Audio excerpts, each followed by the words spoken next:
The day I thought everything had finally fallen into place. I had just gotten confirmation to use the neighborhood clubhouse for our wedding.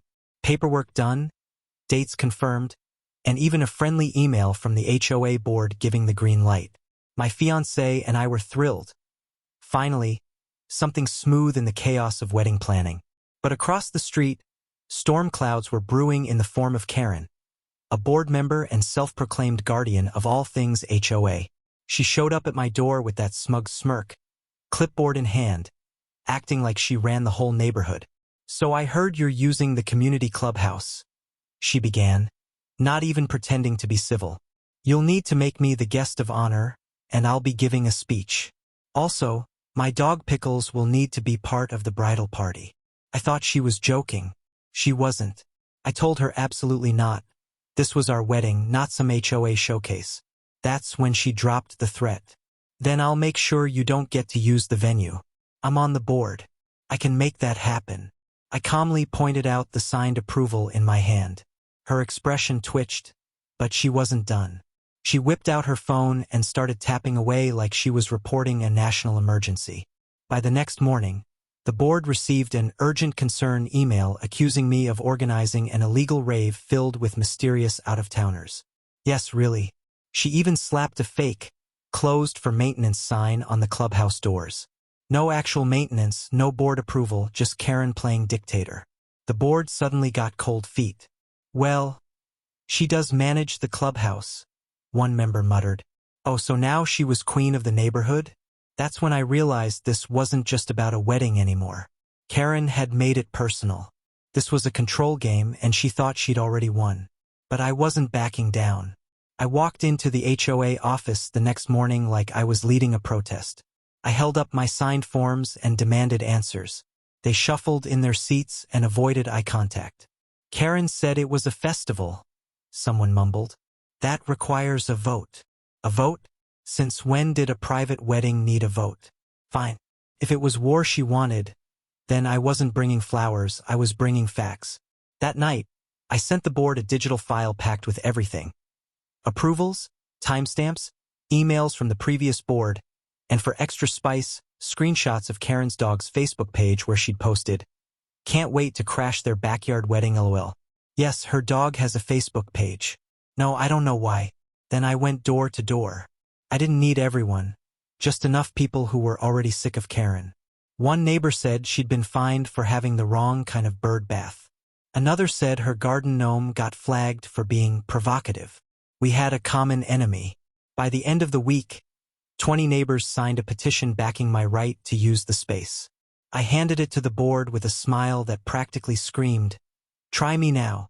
Karen didn't take it well. She changed the locks on the clubhouse and posted a new sign, "Private party, invitation only."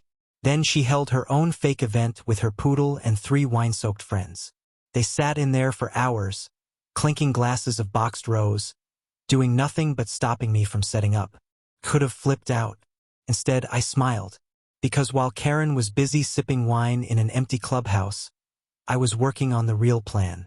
I called my cousin, who owns a massive ranch just a few blocks away. "How much space do you have for a wedding?" I asked. "Think. Fireworks, live music, and an ice cream truck." His answer, "You want just one truck or a fleet?" With the clubhouse locked away under Karen's thumb, I printed new invites. Venue change, Sunset Ranch, open bar, food trucks, family-friendly fun. Karen not invited. I printed that in bold. And yes, I mailed a copy to her dog's Facebook inbox. The response? Overwhelming. People RSVP'd like it was the concert of the year. Turns out, nobody wanted to sit through a speech about how Karen almost married a senator's cousin. They wanted music, barbecue, and a reason to celebrate. And that's exactly what they got. The day we finally got the green light to use the community ranch for our wedding, I was sure everything would go off without a hitch. The space was reserved, the approval was official, and we even received a polite confirmation email from the HOA board. My partner and I were thrilled, imagining a peaceful celebration surrounded by friends and family. We had no idea that chaos, in heels, was about to crash the party. The setup was like something out of a dream. White tents glowed under strings of fairy lights. A taco truck named Holy Guacamole fed the guests, and the DJ had perfect timing with every beat. Beneath a hand-built arch of roses, we exchanged vows while our dog served as the ring bearer, surprisingly calm the whole time, unlike Pickles. That's when she arrived. Karen, dressed in glitter that reflected like a disco ball and wobbling in stilettos that clearly weren't made for ranch terrain. Poor Pickles, her bewildered dog, wore a pearl-studded collar and looked just as confused as everyone else. Without warning, she stomped up to the main tent, declaring the whole event illegal and claiming the HOA hadn't signed off on this location. I simply gestured behind her, where most of the HOA board members were lounging with drinks in hand, enjoying the party like everyone else. One of the neighborhood kids was even selling cookies shaped like Karen's face, with "I object" written in colorful icing. A child offered her a cupcake and sweetly said, "Maybe this will help your mood." Karen tried to argue, mumbling about regulations and unauthorized parking. But then someone played a recording of her recent meltdown at the community center on full volume. The crowd erupted in laughter. Red with fury or maybe wine, she turned to leave but slipped in a patch of mud. Pickles broke free and bolted straight toward a goat pen. It was a mess and it was glorious. Honestly, it could have ended there. But I had one last surprise planned. Something that would finally break her hold over the neighborhood. 2 days after the wedding, she filed a formal complaint. Apparently, I had committed the grave crimes of animal endangerment, unauthorized festivities, and encouraging civil unrest. The last one may have had some truth because apparently a lot of people were ready to take a stand. Karen's years of petty fines and bizarre enforcement had worn everyone thin. She once tried to charge a neighbor for painting their shutters the wrong shade of beige. She fined another for having too many garden gnomes. My wedding had simply become the tipping point. That's when Sylvia, our retired neighbor and a former lawyer with a legendary reputation, called for an emergency board meeting. Karen tried to block it, but Sylvia came prepared. She brought the HOA charter, a stack of paperwork, and a projector. The community center was packed wall to wall. Sylvia ran through a presentation titled Karen's History of Violations, with slides like weaponizing the clipboard, a case study, and policy 12.4, abuse of power. My personal favorite? Just one bold title, Pickles Karen.